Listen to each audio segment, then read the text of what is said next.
اعوذ باللہ من الشیطان الرجیم، بسم اللہ الرحمن الرحیم، اللہم صل علی محمد و آل محمد وعجل فرجہم۔ چھٹے تاجدار امامت و ولایت امام جعفر صادق علیہ السلام فرماتے ہیں کہ پروردگار عالم تین لوگوں سے نفرت کرتا ہے۔ پوچھا گیا وہ تین لوگ کون ہیں؟ تو مولا فرماتے ہیں، پہلا ظالم مالدار، اور دوسرا بوڑھا بدکار، اور تیسرا متکبر غریب۔ پھر فرمایا، جانتے ہو متکبر غریب کون ہے؟ تو کسی نے عرض کی کہ جس کے پاس دولت کی کمی ہو، تو آپ علیہ السلام نے فرمایا نہیں، بلکہ غریب وہ ہے جو کبھی اللہ کی راہ میں اپنا مال خرچ نہیں کرتا۔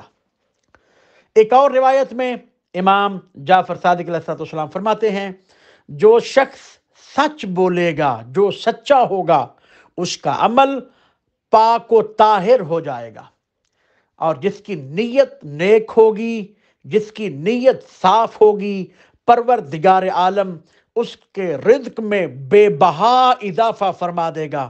اور جو اپنے خاندان سے بھلائی کرے گا، ہر حالت میں جو اپنے رشتہ داروں سے، اپنے خاندان سے بھلائی کرے گا، پروردگار عالم اس کی عمر میں اضافہ فرما دے گا۔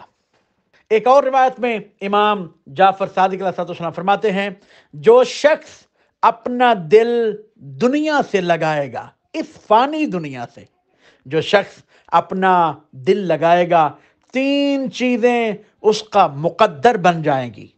نمبر ایک، از حد غصہ، اسے غصہ بہت آئے گا۔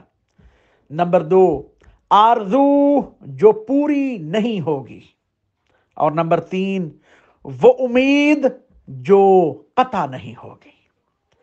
ایک اور روایت میں امام جعفر صادق علیہ السلام فرماتے ہیں، تین خصلتوں میں اللہ کی ناراضگی ہے، یعنی جس میں یہ تین خصلتیں ہیں تو یہ تین خصلتیں اللہ پاک کی ناراضگی کا سبب ہیں۔ نمبر ایک، بے وقت نیند۔